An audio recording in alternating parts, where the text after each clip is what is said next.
right, picked up that American Elm as you guys saw earlier, and I'm going to go ahead and blank up a couple of these pieces to make a nice live edge pot for the gentleman who donated the tree to me. This tree was very special to him, hearing his story. One of the reasons they even bought the house, had all of their family reunions under it and all of their holiday events. It was a 60-foot tall elm, American elm, with a giant canopy umbrella. It was massive. And they had it trimmed every year to keep it more like an umbrella. And it was just huge. Cast a 75, 80-foot shady spot in the middle of their property. But eventually the taproot died, and a big windstorm, and it was leaning towards the house, and he had to take her down. So I went and picked up that wood, and I'm gonna turn him something pretty, something to remember his family tree by. I'm just gonna start out by making it about an inch longer than it is wide in diameter for the blank, and I am going to turn this as a live edge pot.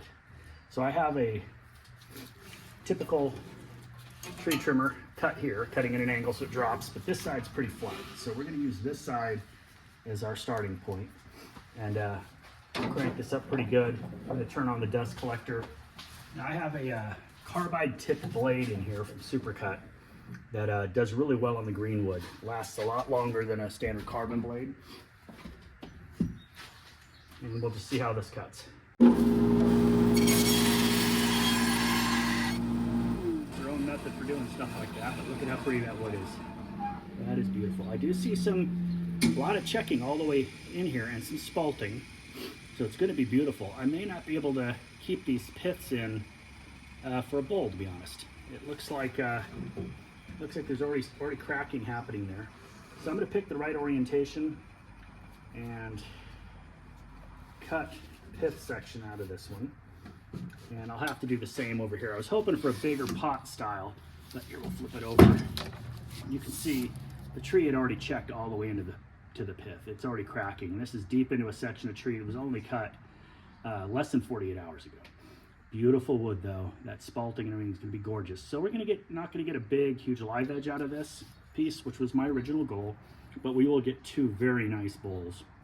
So we'll just slice those piths out and seal up the blank we're not going to turn today. And I'll get to getting on the other wood as well. These are very heavy, and I think we can slide right through. There's going to be some cracks. Hopefully get some of those turned out. We also have a really cool branch section right here that I'd love to keep in the bowl. So let's go this direction. This looks like it has the best amount of meat. Boy, I might want to put a 3/4 inch bandsaw, 3/4 inch blade on here, but let's see if it'll cut. I think it will. Just take some time.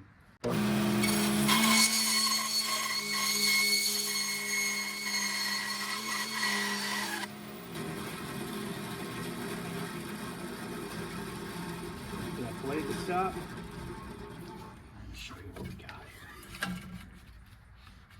That is beautiful. We've got our American Elm sliced right down the middle. The pith is still in it, so I'm going to go ahead and turn that away, obviously, and I'm going to take the one with the least pith and get some anchor seal on it so we don't lose that. I'm going to go ahead and cut up the rest of the wood, get it sealed up so we don't lose anything, and then we'll get it over to the lathe. Okay, I've got that milled up like we were showing. I did play around with a couple ideas, and I'm going to be just turning away the majority of the pith down here. We did already have a big piece of bark already off, so it's going to be a natural edge bowl most likely. Might have a little bark left on it, some moss. We'll see how that turns out. But either way, I want to turn up and leave this beautiful figured, colorful stuff in the bottom of the bowl. Crank this back a bit. So I got my dot here already, so we'll go ahead and get that in. This is a lot heavier than it looks. It is soaking wet. So get it on there, push our tailstock in, lock it down a little. I'm gonna have to make some adjustments, I'm sure. Actually, that looks pretty darn good. Equidistant all the way around. We're on the center back here. So I'm gonna really crank this one in there, and it's gonna sink in through the bark up on top with the 4-prong center. And I could have drilled a hole and done a wormwood screw as well, but I think there'll be enough material here And if I do it right, I might even have enough to carve some really cool feet on it out of this elm at the bottom. I think I'm going to make that one of the priorities. A lot of corners. Going to be flying around. So we'll definitely have the face shield on. I'm going to go ahead and plug in Mr. Lathe. Like I said, he doesn't have his own power shutoff, so when he's on, he's on. Turn the power all the way down to 0. Slowly speed up and just get an idea what kind of speed we can start out at. It's actually spinning very nice. So I'm going to start in at this at 780 RPM is what it settled in at. It feels nice, no vibration, plenty fast enough. I'm going to check the angle here, make sure you guys can see what's going on. Yeah, you can see what's going on. Someday, when I grow up, I will get myself a second camera and one of those cool widgets like Will Kenny or Doug Miller, some of these guys that have really, really nice setups for recording their stuff. I'm still primarily using just an iPhone. I've tried a few other things and wasn't very successful with getting good shots. And it distracted me so much from the actual turning that I was kind of losing it. I wasn't making good videos. I wasn't making good turn pieces anyway. Okay, so I think we're ready to hit it. I'm going to start out with a sharpened 5/8 inch bowl gouge and see how it cuts.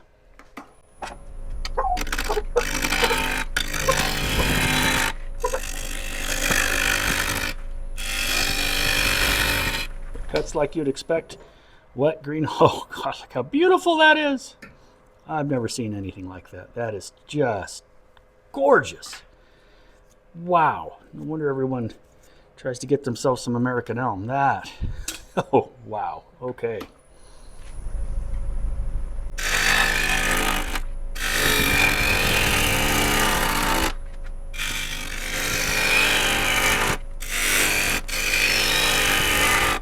Let's see what we're getting here. We're getting beautiful is what we're getting. Speaking of beautiful, my lovely wife just walked in. Hello, lovely wife. Hello, lovely. Look at the color in this wood. Oh, it's beautiful. Isn't that insane? Yeah, so that's pretty. Okay, well, that was fun. Wife just needed a little hand moving something around the garden. And that is what we do. Let's get that face mask back on. Anyway, you can see how gorgeous this is going to be. That's some pretty stuff.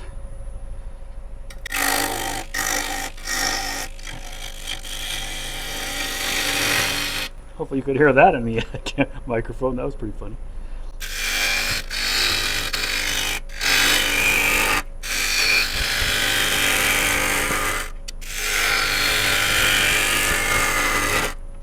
All right, what are we looking at now? Aside from a lot of wet, beautiful orange wood.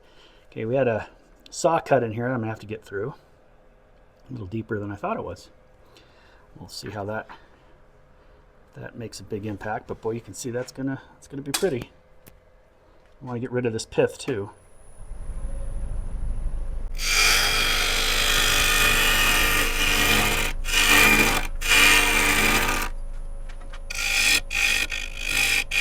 Not liking the bouncy bounce I'm getting there. I didn't want to cut that direction, so we know which direction this is gonna have to cut. And it cuts beautiful when you get up there, so no issues. Got to get past that cut though.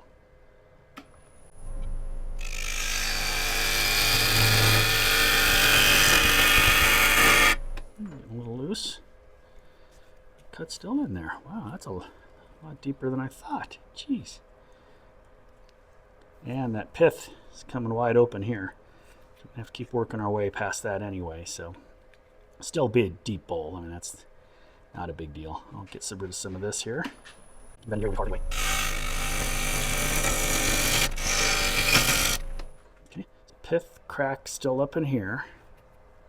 Pith is down in our tenon now.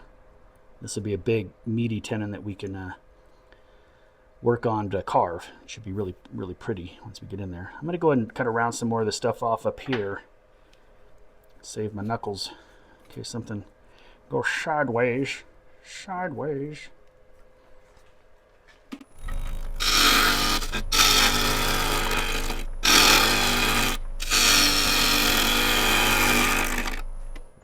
time for sharpening. Oh man, it's so pretty.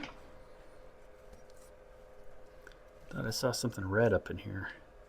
Yeah, there's some red. Wonder if that'll stay in the grain when we get to it, or if that's going to go away. It's pretty. It's pretty.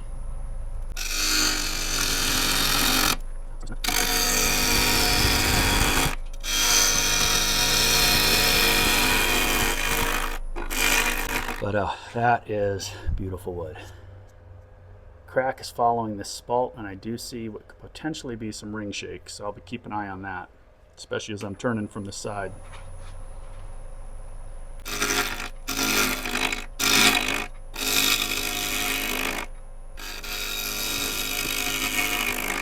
You got a part on the wood off somewhere? Right there. Is it in?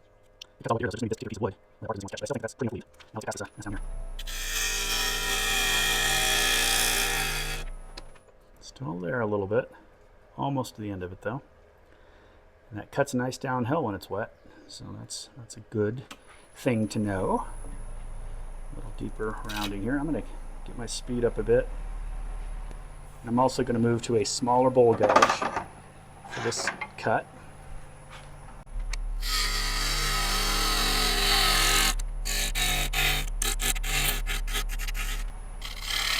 Just a shaping cut right now. Looking for a very specific swooping shape. I think I can finish that off. Going uphill.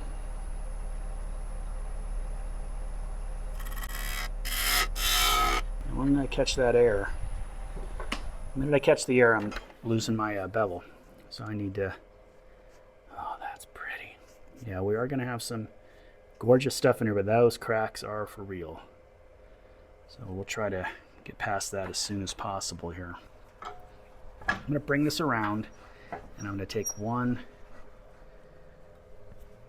swooping cut up to just where this transition is to try to get rid of those little ridges. That is not the what I'm going for.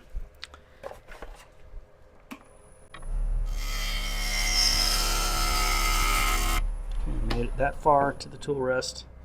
That's what I'm looking for. Oh man, that's pretty. And I wonder if this will dry enough in a bag without splitting up real bad for me to be able to sand it and finish it, or, well, we'll just turn it really thin. That should do the trick. Try to pick up where I cut stopped before. We'll probably still have a teeny line here. If I can, I'm going to lock my tool rest. I'm so excited about the wood. I'm not following protocol here. Okay, that was the cut I was looking for. And we're almost, see, there's still a little of that saw line there. So we can, yeah, I'm just going to bring this down into that. I don't want that saw line in it at all, and nice big heavy base will give us some stuff to work with when we're making our feet.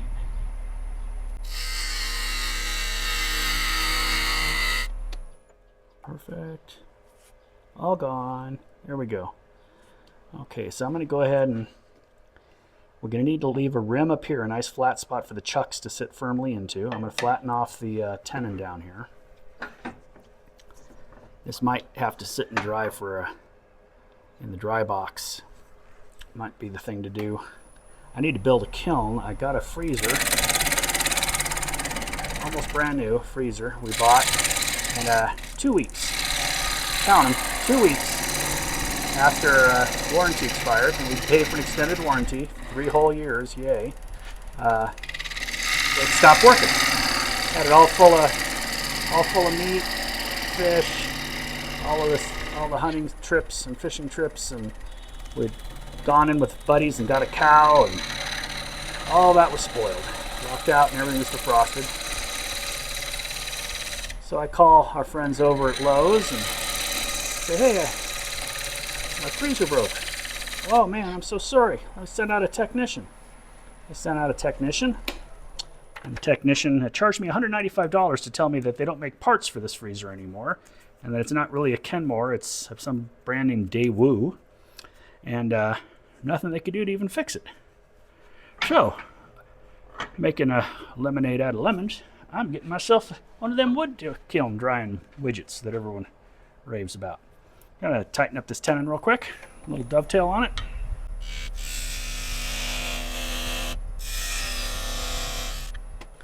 A nice flat spot for the jaws to sit on. Make sure that they're not going to be too deep.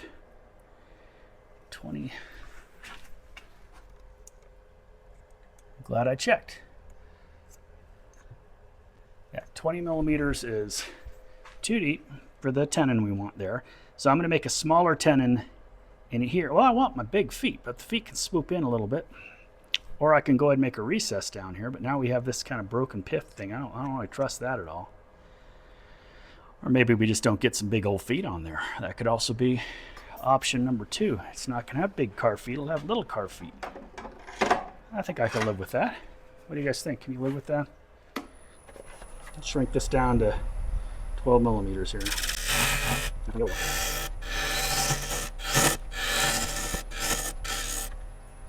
When I win the lottery, I'll pick up one of those Vic Marks with the shark jaws. That's always been something I've wanted, to have that deeper thing. Okay, where it's almost, I got to get to that line there. That pith came out there. Still beautiful. Oh, that's just a gorgeous piece of wood. I'm just awestruck, to be honest. Just awestruck by that. All right, let me do a little prep in here. We'll flip it around and start hollowing her out. Okay, I refined the tenon a little bit. Sorry I did that off camera. I need to now pull off this nub here a little bit. Let's just see how much was there, because we do want to keep a nice dot on the bottom, but I think we're just going to have to eyeball it when we get back through the other side, when we take off that tenon. And if we do the carving like I'm hoping, I've had to make a couple of adjustments just because of where the pith was. I'll show you here. See, that pith just keeps creeping up into parts of the bowl that I don't want it in. So I cut as much of it out as I can. I'll take one more pass maybe when we get down to the sanding portion, but I think I'll probably just end up having to fill that. But that's just so beautiful. I'm going to take this off with a chisel and a little soft mallet, and then we'll turn it over and see how this, I don't know how much of this bark will stay on. We have one piece already off that might end up being kind of a cool feature. If I don't like it, I'll just knock all the bark off. But we're going to have to go pretty thin to keep this from cracking, and I'm sure it'll warp like a crazy man. Okay, we're 1,000 RPM right now. So take some gentle passes to get rid of some of this bark here.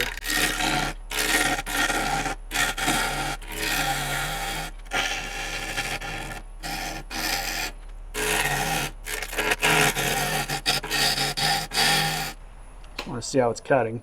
As we get through the bark, it's kind of stringy, but this part here cuts beautifully. I do think the bark will lift off here momentarily. So let's just try to save ourselves a little bit of drama, huh? Get the part that's loose. And it's cool having a little difference if we can get a nice thin edge up here and keep a little moss or something, but I'm not overly concerned about it. Okay, I'm going to keep cleaning up this interior. We'll try this angle. This might be better for you. Just moving stuff around. Let me know in the comments which angles are best or what it is you guys are looking to see when you're watching these. I want to make sure that I'm what's the word I'm looking for? I want to make sure that I'm actually showing what you want to see, not just randomly filming myself turning in the shop. Okay, that's a good thickness right there. Maybe under, got Mr. Ruler here. So that's exactly 1/4 of an inch right there. So we'll keep it right around 1/4 of an inch, at least on the inside thickness. See if that is thin enough. I'm going to just kind of get down a bit. We're just going to kind of creep down on this one. We're not going to try to do anything all at once.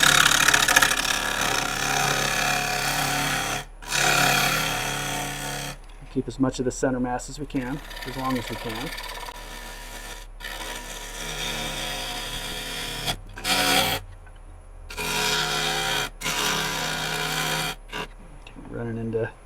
Running into tailstock issues.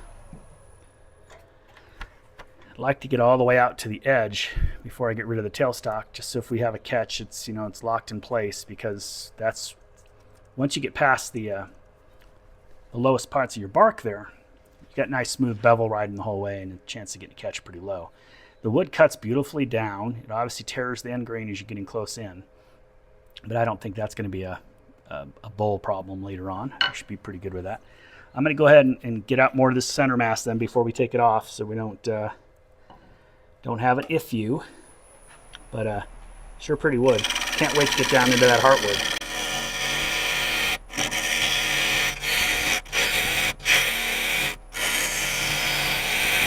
Into the heartwood yet? I see a little color shining through. That's what I'm looking for. Yeah, that's going to be. We'll have plenty of that in the bowl, and that's really what's going to make this one a keeper, or at least a beautiful gift for the gentleman who gifted me the tree. So. I don't remember who it was telling me a story about American Elm and how there's some sort of beetle or something that killed it all. And it used to be a really dominant wood in furniture making. Pretty rare, I guess, to see in a real American elm. At least that's what I was told. And it is the first time one's been offered to me up here in Northwest. So.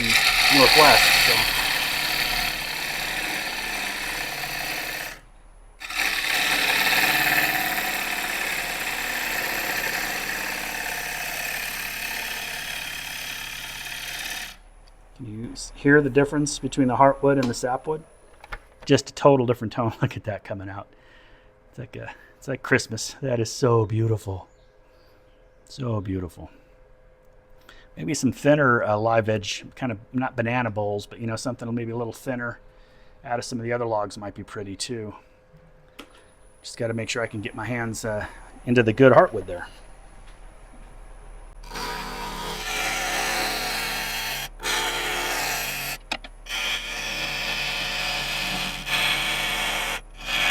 Further you get over there, and I don't want to hit my knuckles on the spinning edge over here. Getting closer though. Okay, I'm going to keep working. Like I said, get that center mass out, and then we'll take the tailstock away. I am taking some unnecessary cuts, just because I'm curious how the wood cuts. I'm taking every opportunity to practice. If it's going to end up on the chickens, this chicken coop stuff, I think this will just tap right off is my guess. Yep. There you go. It does cut beautifully, and it is a very pretty wood. Very pretty wood. Okay, let me get rid of the tailstock, clean up some stuff, resharpen, and then we'll get to haul and finishing this up. Okay, back at it. Got everything cleaned up. Boy, there's water everywhere, which is half the fun and half the disaster of turning green, huh? So we'll have no problems on the inside there. Let's see if we can get these walls done here.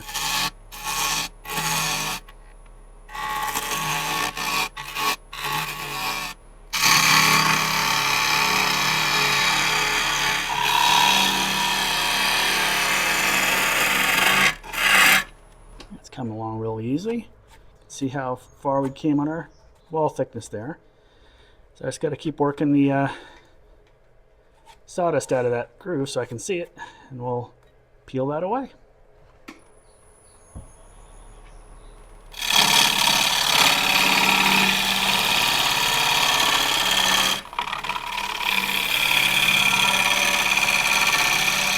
We'll pass the bark here, so we just need to keep thinning the sides. It's a nice thickness. I think that's going to be pretty. Even with the missing bark piece here, I think that kind of adds a cool story to it, in my opinion.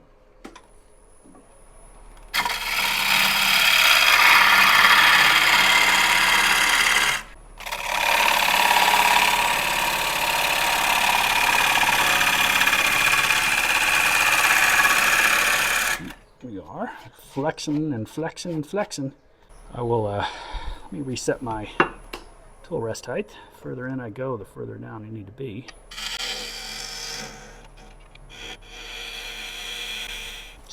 We're nowhere near close. I just want to see how it's cutting. Okay, getting close here. Just wanted to measure out these sides. I got bottom side walls are perfect. As right as we get to this little notch here, I need to round that out, and then the bottom, we're at about 3/4 of an inch right now. I can still come in way over here on the side and swoop into that, and then start the bottom feeder. Is what I'm hoping.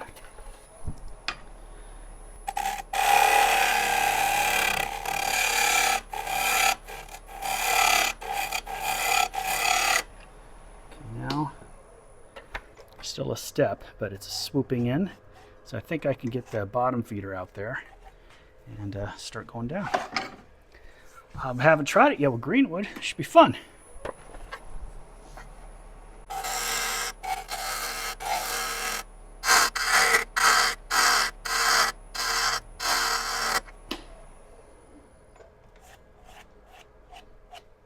Getting there as the wood dries though, the tool lines. Ooh, there's some there's some pretty stuff there. We are getting our swoop here. We still have a hard line that I'd like to get rid of. I think that's almost it. And as we get there, that should help quite a bit. I'm going to go ahead and pull out the rest of that center mass right as we're here. So work with a flat bottom if we're lucky.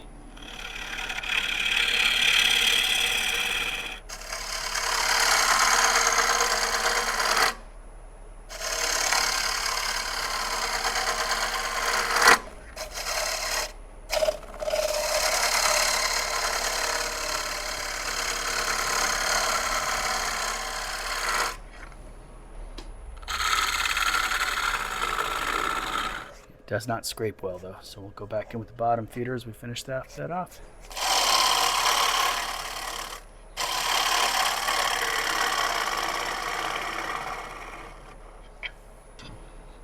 Real gentle.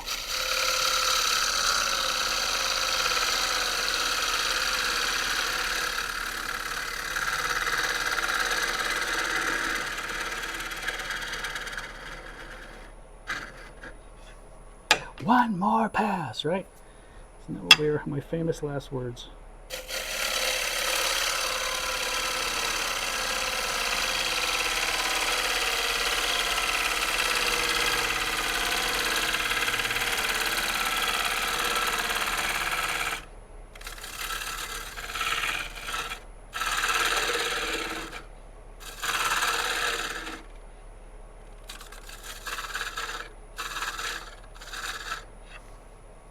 I know a lot of guys would get out a shear scraper at this point, but I think it just keeps tearing the further down I get into that, so that just let that dry up and I think I can sand that out nicely. It's definitely not going to be an off the tool finish.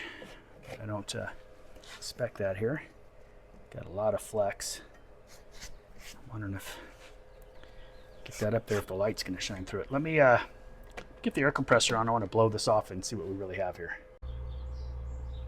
Okay, got a little air compressor going here.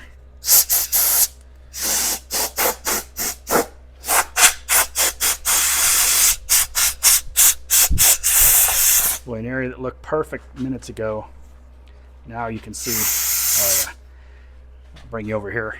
You gotta check this out. So I'll show you what we're dealing with here. So you can see right there on the wood, blow a little air through.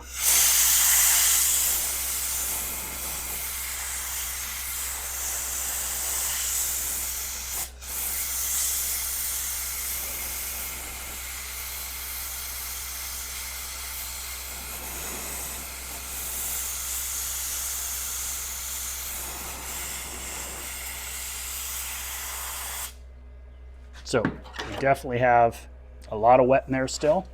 I'm going to see if I can dry it off with the air compressor a bit and some towels, and then try to sand it before it warps. That'd be my goal. Okay, it is ready for sanding and drying.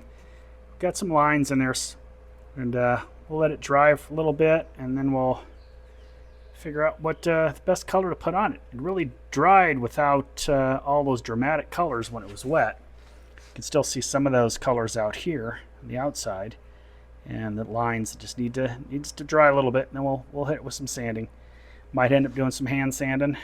Got a little fuzzy in places as it's drying. The sapwood here is started to dry. This you can still wet to the touch. Feels like a damp sponge. So we'll put that in the drying bag, and we'll get back to it when it's ready. If you take a look, it's the wall thickness. In the picture, it looks so much thicker than it really is, but here's a ruler to give you an idea. You know, we're right there at 1/4 of an inch. A little more than 1/4 of an inch on that wide area, and at the thinnest spot up here, just there at 1/4. So there you go. Okay, I've got her put away in a paper bag filled with the shavings. Let it dry out for a week or two. The weather's been nice. The humidity's in the 25-30%, so it shouldn't dry too fast. And if it doesn't crack radically, we'll either sand it on the lathe or we'll hand sand it up and make it beautiful and get it back to the gentleman who donated that lovely log to me. Well, it's time for me to get back out there and start milling that stuff up so it doesn't go bad. Hope you had a great time. Get out there and turn something.